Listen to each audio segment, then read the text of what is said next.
She was just a teenage girl. No royal blood, no military training, and yet she would lead an army and change the course of a war. Her name was Joan of Arc, and her story would inspire a nation before it ended in fire. Joan of Arc was born around 1412 in a small village called Domrémy in northeastern France. She was the daughter of a peasant family. She could not read or write. Her life was simple, filled with chores, faith, and the quiet rhythm of rural life. But France was anything but peaceful.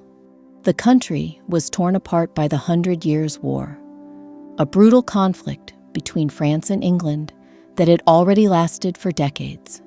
Villages were burned, families were displaced, and the future of France itself was uncertain. It was in this chaos that Joan claimed something extraordinary. She said she began hearing voices she believed were sent by God. At around 13 years old, Joan said she was visited by saints, Michael, Catherine, and Margaret. They gave her a mission to drive the English out of France and bring the rightful king, Charles VII, to the throne. To anyone else, this would sound impossible. She was a teenage peasant girl in a world ruled by kings, nobles, and soldiers. But Joan did not hesitate. She believed, and that belief would change everything. By 1429, at just 17 years old, Joan made her way to the court of Charles VII. At first, she was dismissed, ignored, tested, but something about her conviction, her presence, stood out. Eventually, she was granted an audience, and against all odds, she convinced the future king to trust her. Not only that, he gave her command of an army, a decision that would alter the fate of France. At the time, the city of Orléans was under siege by English forces. If it fell, France might fall with it. Joan arrived not as a trained general, but as a symbol. She wore armor, carried a banner, and inspired those around her with unshakable faith. Within days, something remarkable happened. The French army, long defeated and demoralized, began to win. On May 8, 1429, the Siege of Orléans was lifted.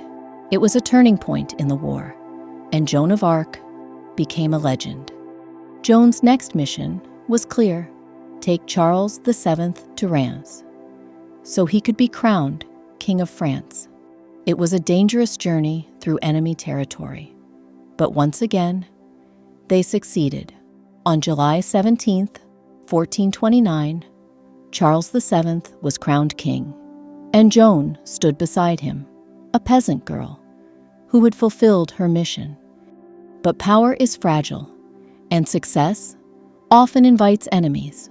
In 1430, Joan was captured by Burgundian forces, who were allied with the English. Instead of being rescued, she was abandoned, sold to the English. The same king she had helped crown did nothing to save her. Joan was put on trial in 1431, not for war, but for her faith. She was accused of heresy, witchcraft, and defying the church. The trial was deeply flawed, politically motivated, designed to break her. But even then, she stood firm. At just 19 years old, Joan of Arc was sentenced to death. On May 30th, 1431, she was burned at the stake in Rouen. As the flames rose, she called out the name of Jesus, and just like that, her life ended. But her story did not. Years later, her trial was overturned. She was declared innocent, and centuries after her death, in 1920, Joan of Arc was canonized as a saint. Today, she is remembered not just as a warrior, but as a symbol of courage, conviction, and unshakable belief. She was a girl who believed She was chosen. The world doubted her. Leaders used her. Enemies feared her. And in the end, she paid the price. But her voice, the one she followed without question, echoes through history. She was only 17, but she led a nation and became immortal. If this story moved you, subscribe for more untold stories of powerful women who shaped history. Because some stories deserve to be remembered. If Joan of Arc's story inspired you, there is so much more to discover. You can begin with Joan of Arc, A Life Transfigured by Katherine Harrison, a powerful exploration of her life, faith, and legacy. Another valuable source is The Trial of Joan of Arc by Daniel Hobbins, which provides detailed insight into the records of her final days. For primary historical accounts, you can explore the original trial transcripts, preserved through medieval court records. You can also visit institutions like the British Library and the Metropolitan Museum of Art, where artifacts and manuscripts connected to Joan of Arc continue to be studied and preserved.